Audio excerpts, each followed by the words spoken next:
reforça a campanha pela aprovação de uma lei mais dura contra menores que cometem crimes. O projeto de lei proposto pelo governador paulista Geraldo Alckmin é idêntico ao que ele mesmo apresentou em 2003 e acabou arquivado. Na ocasião, o Brasil vivia o trauma da morte da jovem Liana Friedenbach e do namorado dela, Felipe Café. O assassino era um menor conhecido como Champinha, na época com 16 anos. Agora, 10 anos depois, as autoridades ainda não sabem o que fazer com Champinha. Ele já cumpriu pena e está num presídio especial que pode fechar. Veja na grande reportagem.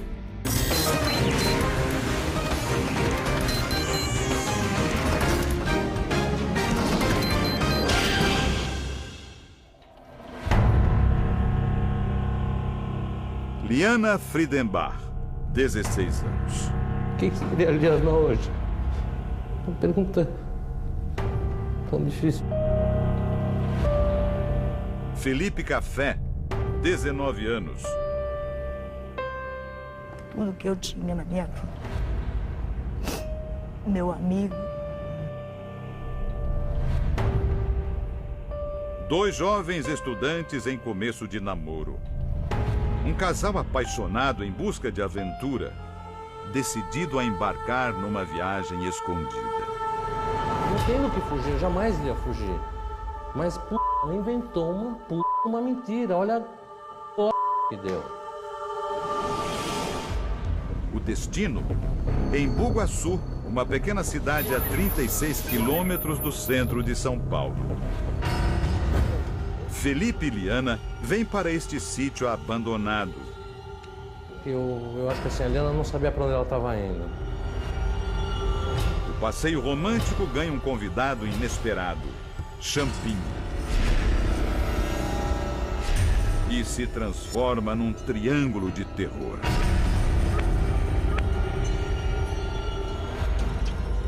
Champinha, na época, era um adolescente de 16 anos de idade, forte, extremamente truculento, pessoa fria. É um rapaz que tem um passado, ainda que jovem, tem um passado criminal bastante significativo. Junto de um comparsa, ele sequestra o casal. Para praticar o abuso que eles acabaram praticando, eles revezavam, inclusive, né, entre eles. Dias depois, a história de amor de Liana e Felipe chega ao fim. Os dois são cruelmente assassinados pela quadrilha de Champinha. Você matou a Liana, mas por que, além de matar, você a mutilou? E ele dizia com muita serenidade: tive vontade, eu quis. Agradeço dela não ter sobrevivido, porque eu acho que não teria conserto numa cabeça que dê para consertar depois de passar o que ela deve ter passado. Assim, de verdade, eu prefiro ela morta do que ela ter sobrevivido a essa coisa maluca que ela passou. Estava muito...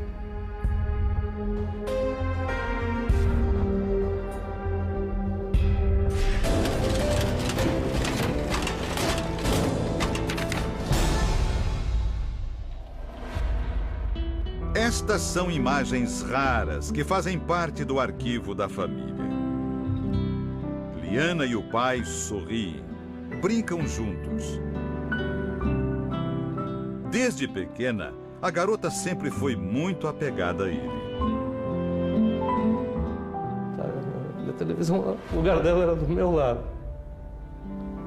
Sabe assim, ninguém podia sentar ali, porque aqui ela era o lugar dela. Sim, eu sinto muita falta de abraçar ela. O cheiro dela. A família vive há muitos anos num bairro nobre de São Paulo. Liana estudava num dos colégios mais caros da cidade. Como o caminho de Liana cruzou com o de Felipe?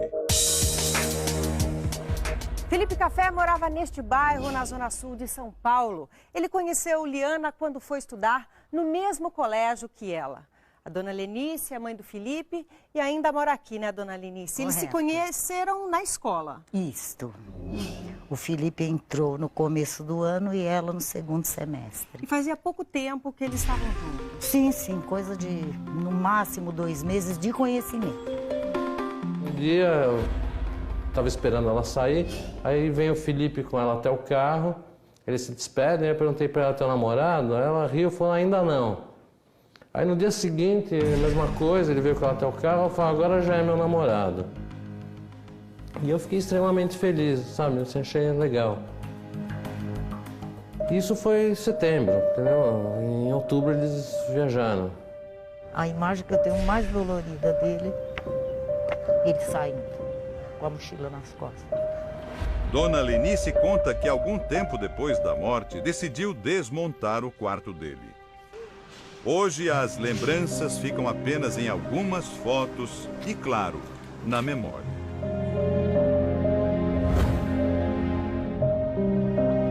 Tenho 4 filhos e ele se destacava entre os 4 na amorosidade, ele era muito atencioso. E o Felipe era muito especial.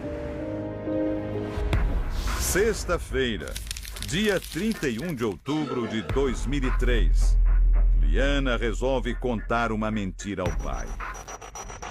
Ela me contou que ela estava indo viajar com um grupo de amigos do movimento juvenil que ela participava, que era uma coisa super normal, mas sempre eu que levava ela para a saída das viagens, de onde saiu o ônibus e ia buscar. Naquela vez, excepcionalmente, ela falou, não precisa porque o Felipe vai me levar. E tudo bem, não tem problema nenhum. O que ocorreu é que, na noite de sexta-feira, acabou pernoitando aqui em São Paulo, no vão do MASP.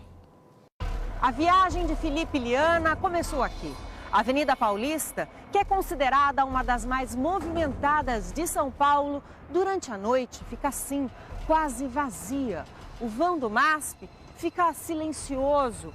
E eles devem ter achado que este seria um local seguro para passar a noite.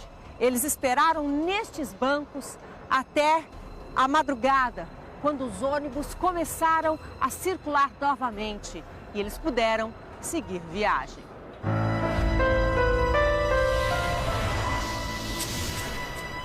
Quando amanheceu, já no sábado de manhã, eles saíram daqui rumo ao extremo sul de São Paulo.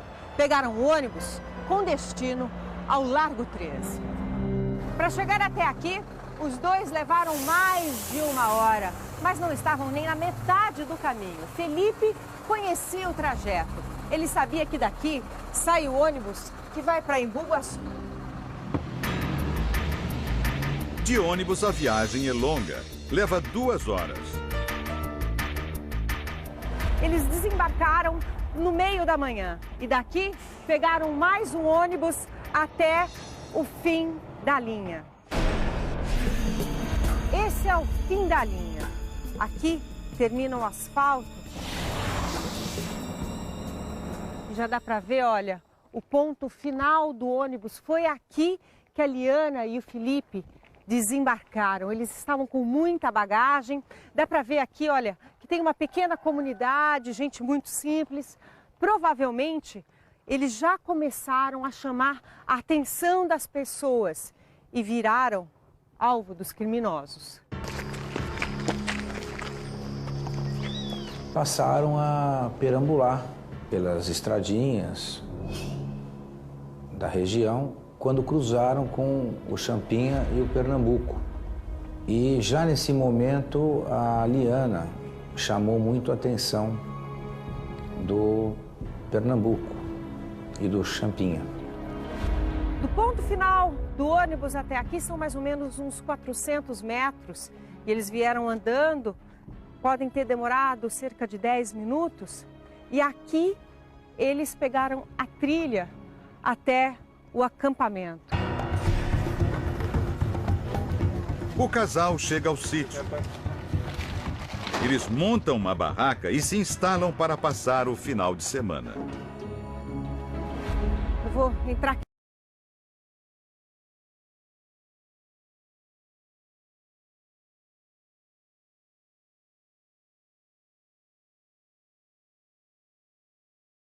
Aqui pelo meio da mata, mostrar para vocês Aqui, olha, sítio Dolé. A gente vê aqui, olha, as construções abandonadas. O antigo dono do local era um artista, ele que fazia esses totens. Vou pedir para o cinegrafista entrar. Tudo muito abandonado. O barraco já está completamente destruído. Ele ia nesse sítio desde os 14 anos. Estas fotos inéditas mostram uma reunião dos amigos de Felipe no mesmo sítio onde ele morreria anos depois. O local era procurado por muita gente. Neste vídeo divulgado na internet, um homem mostra um encontro de jipeiros no matagal ao lado do sítio. Adultos e crianças se divertem. Ele se afasta do grupo e caminha por uma estrada de terra. Aqui é sinistro, hein? Logo ele chega ao sítio onde Liana e Felipe acamparam. Sinistro, hein? Lugarzinho pra jipeiro dormir. O sítio do Lé foi abandonado anos antes da morte de Liana e Felipe. O dono deixou o local depois de um assalto, quando quase foi assassinado. O primeiro tiro foi no braço, o segundo tiro era no peito, a arma não disparou. Quando a arma não disparou, ele pegou e falou, já que você não morreu de tiro, você vai morrer do facão. E começou a dar os golpes. Começou a dar os golpes, deu golpe na cabeça. Aqui o senhor ainda tem as marcas aqui. Tem as marcas pra cabeça, deu as marcas pro corpo. E quando eu vi que ele ia matar mesmo, eu consegui deitar a mão na janela e pular para fora. Quando eu pulei pra Seu Manuel nunca mais voltou ao sítio, que tempos depois virou palco de um dos crimes mais cruéis do país. E eu, como trabalhei na região há muitos anos, já tinha escutado falar de um tal de champinha, que aterrorizava a região, né? A partir daí comecei as minhas investigações. Liana e Felipe estão ali há pouco tempo. Champinha e um amigo, Pernambuco, aparecem. Vamos consultar. E abordam o casal. Provavelmente nunca saberemos se Liana conseguiu gritar, conseguiu pedir socorro, mas aqui no meio da mata, dificilmente ela seria ouvida. Mas nós vamos fazer esse teste. A partir de agora, meu microfone será cortado. Apenas o microfone do celular passará a gravar o que eu vou dizer. Eu vou ir para o meio da mata e eu quero ver até onde vocês vão conseguir me ouvir. Essa é a trilha que a Liana percorreu com Champinha. Eu já estou aqui sozinha na trilha. Vou virar para trás. Não consigo ver mais ninguém da equipe. Será que eles me ouviriam? Eu vou gritar. Alguém me ouve? Ninguém responde. Alguém me ouve? Alguém me ouve? Ninguém responde de volta. Realmente, um grito não seria ouvido. Eu vou voltar.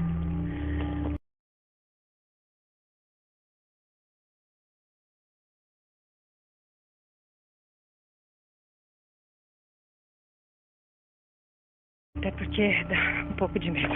Estou aqui sozinha.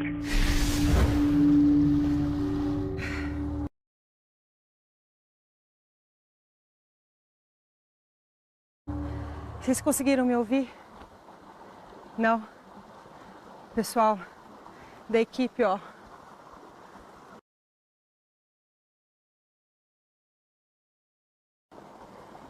Eles disseram que não me ouviram. Foi pouco mais de 150 metros. Os dois são vendados e levados para uma pequena casa ali perto. No cativeiro, Liana é mantida em um quarto e Felipe em outro. Ele permanece isolado a maior parte do tempo.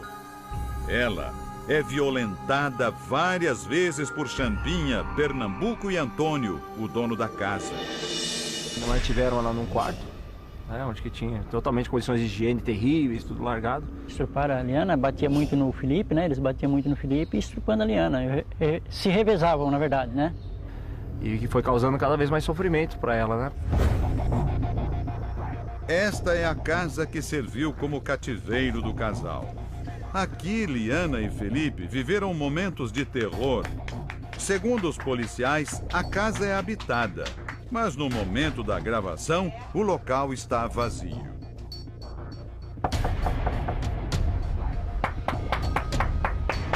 Realmente não tem ninguém? Disse que o Felipe ponhava o Felipe com o Champinha para brigar, né? Aí o Felipe era mais forte, ele batia no Champinha. Aí eles amarravam o Felipe, né, para fazer a barbaridade com a Liana. Eu acho que assim, a Liana não sabia para onde ela estava indo. Pelo jeito que ela era, a Liana era extremamente fresca, sabe? Era uma super patricinha, cheia de frescura, e aquele lugar não tinha condição nenhuma de higiene, era um lugar que, assim, pra você ter uma ideia, eu fiquei quase 10 dias no meio do mato lá, eu fiquei travado de carrapatos, assim, era um lugar inabitável.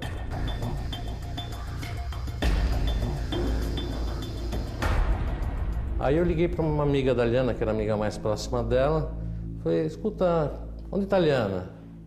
Ela me enrolou, falei, escuta, a Liana sumiu, o que está acontecendo? Aí ela me contou que a Liana tinha que viajar com o Felipe. A mentira vem à tona. No domingo à noite, 2 dias depois de Liana viajar, o pai corre para avisar a polícia. Ari não sabia, mas àquela altura, Felipe Café já havia sido assassinado. O casal é retirado da casa de Antônio. Eles caminham pelo mato. No meio do trajeto, Champinha para com Liana. Pernambuco continua com Felipe. Mais à frente, longe da namorada, o jovem de 19 anos é morto com um tiro na nuca. A Liana ouviu o disparo da arma de fogo e perguntou ao Champinha o que estava acontecendo. O Champinha disse, não, o Felipe foi solto, libertado para ir embora. As características eram de um ferimento assim com a arma encostada. Havia sinais de queimadura de pelos da região, mostrando que foi a arma encostada. Ainda sem saber da morte, a polícia começa as buscas.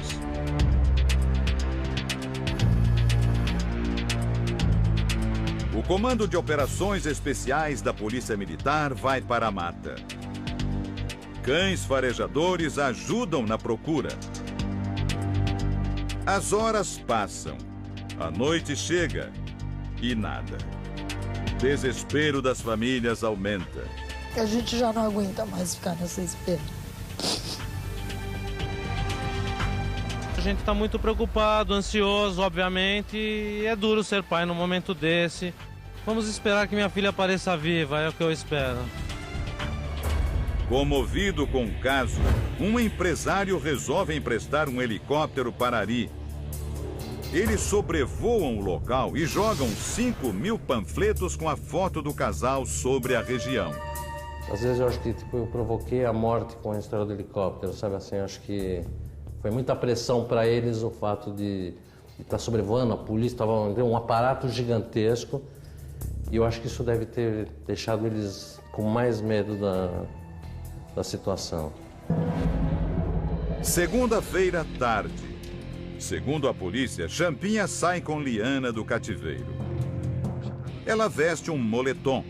É obrigada a cobrir a cabeça e parte do rosto com o capuz da blusa. Os dois vão a um lago. Ele quer pescar. O irmão de Champinha aparece. É a chance do crime ser descoberto. Ele diz que a mãe está preocupada por causa dos dias que Champinha ficou fora de casa. Segundo a polícia, é aqui que vive hoje a mãe de Champinha. Ninguém nos atende. Não tem sinal de que tem alguém na casa. Vou chamar uma última vez.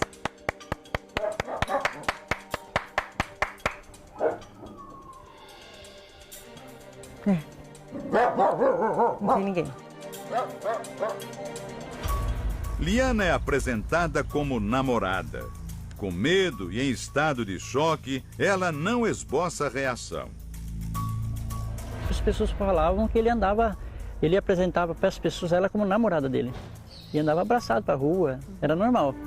O sofrimento dela foi uma coisa assim, que se a gente pensar muito, enlouquece. Então é melhor a gente deixar meio superficial quando lê. Eu acho que ela deve ter entrado no... Assim, acho que ela deve ter saído fora do corpo, sabe? Essa minha esperança até, sabe? Que ela realmente não tivesse ali. Na madrugada do dia seguinte, Liana é levada novamente ao matagal.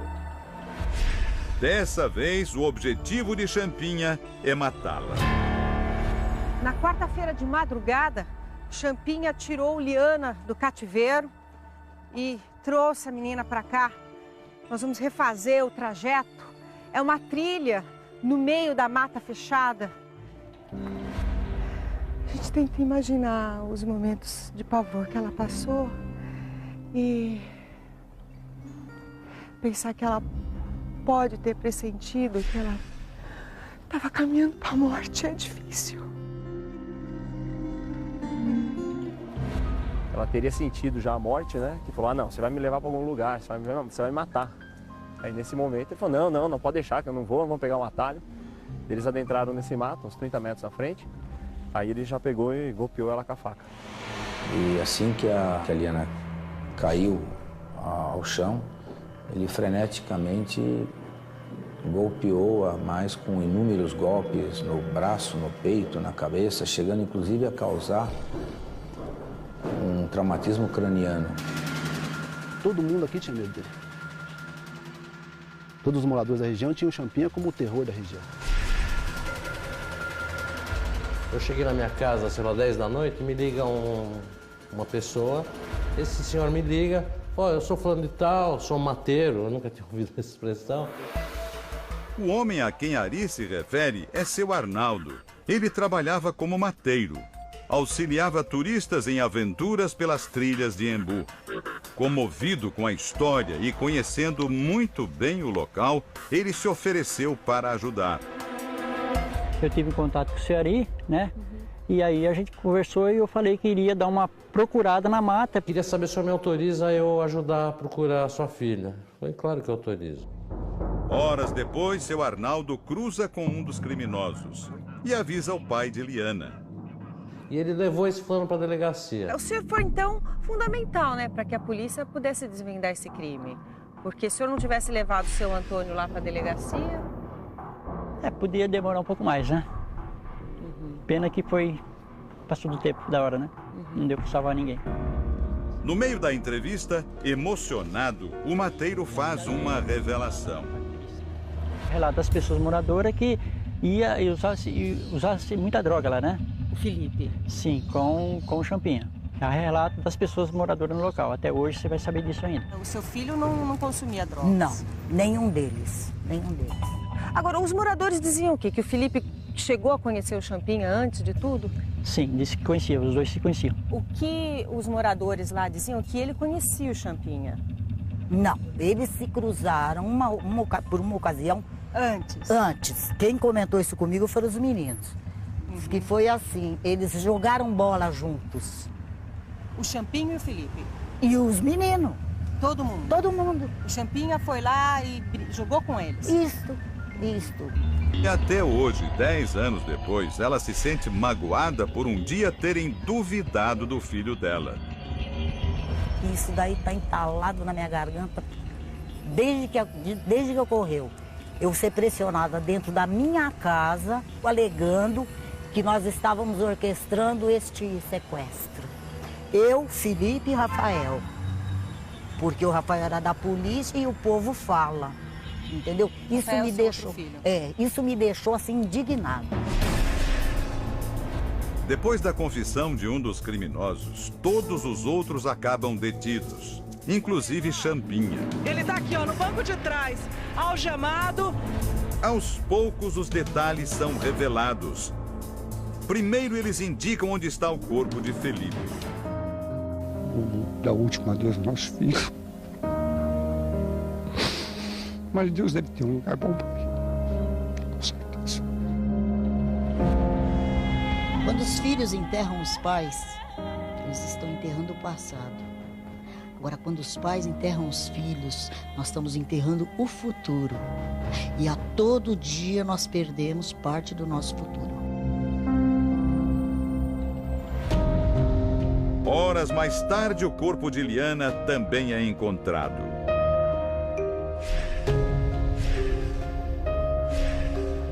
Esse é o local onde a Liana foi encontrada. Champinha conhecia muito bem esse local. E foi ele que trouxe os policiais até aqui. Você conheceu ela tantos dias, ficou lá, abusou dela, você não teve nenhum sentimento, assim, piedade, dó dela na hora de matar? Simplesmente ele fechou o rosto, cara fechado, e disse não, aquele não seco. Ele estava na sala do delegado, e aí, em determinado momento, entra um amigo meu, me conta que a Liana estava morta. Eu caí.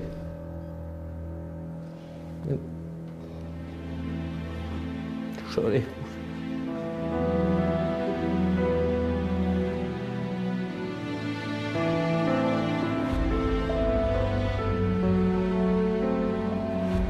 O delegado também se emociona. Ele lembra do dia em que esteve na casa de Ari, semanas depois da morte. Em determinado momento, tocou a campainha do apartamento, ele pediu licença, levantou, foi lá, abriu a porta, era o porteiro, alguma coisa assim, entregando um maço de correspondências para ele. Aí uma das correspondências, ele conversando, pegou, olhou, abriu, olhou, falou, é da FUVEST. Comunicando que a Liana passou no vestibular.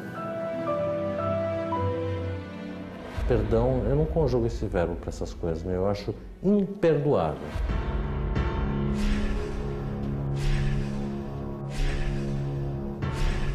Ao todo, 5 homens foram condenados pelo crime. Antônio de Barros, dono de uma casa que serviu como cativeiro, pegou 7 anos de prisão. Já cumpriu a pena e está em liberdade. Os outros 4 ainda estão atrás das grades. Paulo César Marques, o Pernambuco, foi condenado a 110 anos de prisão. Antônio Caetano Silva, a 124. Aguinaldo Pires foi sentenciado a 47 anos. Roberto Cardoso, Champinha, foi internado na Fundação Casa. Ficou dos 16 aos 20 anos. Quando estava prestes a sair, um laudo psiquiátrico atestou que ele não tinha condições de conviver em sociedade. Champinha tem hoje 26 anos e permanece preso, agora nesta unidade experimental de saúde, na zona norte de São Paulo. Nesta semana, o Ministério Público Federal pediu a desativação da casa. Relatores da ONU alegam que não há base legal para manter casos como o de Champinha em instituições como essa. A unidade experimental de saúde pode ser fechada e Champinha pode ganhar a liberdade. Deixar ele longe da sociedade é para salvaguarda dele, porque senão ele morre ou mata. Então ele vai sofrer hostilidade do meio e vai reagir, vai matar ou vai morrer. Felipe Café faria 29 anos em julho. Liana Friedenbach completaria 26 daqui a uma semana. Eu acho que quem perdoa é Deus, cara. Eu não perdoo.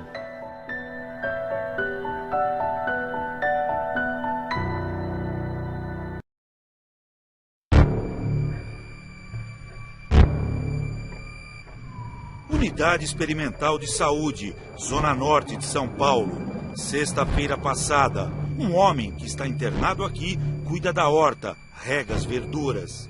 É vigiado de perto pelos funcionários. Mostramos estas imagens para 9 pessoas que conhecem bem o interno. Todas deram a mesma resposta que esta promotora de justiça. Sim, é ele. Tenho certeza. Ele é Roberto Aparecido Alves Cardoso, o Champinha, que entrou para a história policial como um dos assassinos mais violentos do Brasil.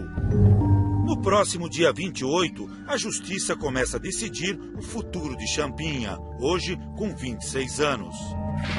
Para ele, que aprendeu a jogar xadrez enquanto esteve na Fundação Casa, antiga FEBEM, vai ser um momento decisivo, a hora do checkmate. Champinha passará por uma nova perícia judicial e tentará provar que se recuperou e que tem condições de voltar às ruas como um cidadão normal. Agora, a partir de informações oficiais de peritos e de profissionais que ficaram frente a frente com Champinha, o Fantástico mostra uma radiografia completa desse assassino. Champinha passou a adolescência nesta região, a zona rural de Embu-Guaçu, na Grande São Paulo. Era de pouca conversa e arrumava brigas com frequência. Quarto filho de uma família de 5 irmãos, Champinha ficou nesta escola até os 14 anos. Hoje ela está desativada. Ele não saiu da 3ª série, não sabia ler e mal conseguia escrever o próprio nome. Chegou a ser apontado como integrante de uma quadrilha de desmanche de carros e suspeito de matar um morador de rua. Foi esse Champinha, aos 16 anos, que encontrou Felipe Café e Liana Frindembá no início de novembro de 2003, exatos 10 anos atrás. O casal de namorados tinha ido acampar e foi dominado pelo menor e seus comparsas. Felipe, 19 anos, foi assassinado com um tiro na nuca. Liana, 16 anos, virou refém dos bandidos. Foram 4 dias de cativeiro nesse lugar, pequeno, sujo, sem iluminação. Voltamos ao local do crime. Ela foi torturada e violentada também pelos comparsas de Champinha. O menor obrigou que ela caminhasse pela mata e em seguida a matou com 15 facadas. Sem sombra de dúvida que foi o pior momento da minha vida. A Liana era uma menina muito alegre, de riso fácil. 4 adultos foram condenados. Paulo César Marques, o Pernambuco, pegou a pena maior, 110 anos de cadeia. Champinha nunca foi a julgamento. Como punição, passou 3 anos na Fundação Casa. Em setembro de 2006, quando chegava ao fim a medida socioeducativa, psicólogos forenses do Instituto Médico Legal de São Paulo deram um diagnóstico. Champinha tem transtorno de personalidade e comete atos irracionais para ter o que deseja, sem dilema e sem culpa. Segundo os peritos, existe alta probabilidade de Champinha voltar a cometer crimes. A sociedade não merece ter pessoas como ele, não é só ele, assim, infelizmente, né, que precisam ser retirados do convívio social. O laudo do ML foi decisivo para que a justiça determinasse a interdição civil de Champinha aos 21 anos. O Estado diz, você não pode cuidar de você mesmo, eu vou te guardar. A justiça decidiu ainda pela internação de Champinha em um estabelecimento psiquiátrico. Tinha que ser um lugar para ele se tratar e de onde não conseguisse fugir. Para cumprir a ordem, o governo de São Paulo criou a Unidade Experimental de Saúde, na zona norte da capital paulista. É onde o assassino confesso de Liana está até hoje. Relembrando, 9 pessoas viram estas imagens e afirmam que este é Champinha. Na unidade, há outros 4 internos, todos com perfis semelhantes. Segundo a Secretaria Estadual de Saúde, eles fazem terapia ocupacional, vão às aulas e são tratados por um médico, um psicólogo, 2 técnicos de enfermagem e uma assistente social. O Ministério Público Federal critica o tratamento, quer o fechamento da unidade e a transferência dos internos. Eles estão internados sem previsão para sair e sem tratamento de saúde adequado. A Secretaria de Saúde disse que a unidade atende aos pré-requisitos estabelecidos pela Justiça e aos protocolos médicos para o atendimento dos pacientes. Champinha aguarda o resultado de um habeas corpus, que será julgado pelo Superior Tribunal de Justiça em Brasília. O pedido de liberdade leva em conta, principalmente, um laudo de 2008 do Núcleo de Psiquiatria Forense da Faculdade de Medicina da USP. Esse núcleo acompanhou Champinha e concluiu: O assassino de Liana Frindembá não apresenta transtorno mental. Ele é uma pessoa normal, que não terá benefícios médicos ficando internado. Mas a avaliação também é clara. Diz que não dá para garantir que Champinha nunca mais vai cometer crimes, já que sua periculosidade, ou seja, o quanto ele pode ser perigoso, não está atrelada à sua saúde mental. Ele tem um comportamento agressivo e impulsivo. O Ministério Público pediu à Justiça que Champinha passe por uma nova avaliação médica que está marcada para o próximo dia 28 aqui neste Fórum de São Paulo. O Fantástico antecipa agora, com exclusividade, algumas perguntas que a perícia terá que responder. Qual a doença mental de Champinha e suas consequências? Ele pode ter reações impulsivas ou agressivas? A nova perícia vai dizer também se Champinha tem valores éticos e morais suficientes para se conduzir em sociedade. No momento, o Ministério Público entende que ele não tem essa capacidade de conviver em sociedade. Procurada pelo Fantástico, a defensora pública que atende Champinha preferiu não gravar entrevista. O resultado da nova perícia deve sair no começo do ano que vem. Vejo como uma tremenda irresponsabilidade de alguém que possa assinar um laudo dizendo que ele está apto para voltar para a sociedade. Hoje a senhora se sentiria segura com o Champinha na rua? Eu não me sentiria segura e a sociedade não se sentiria segura.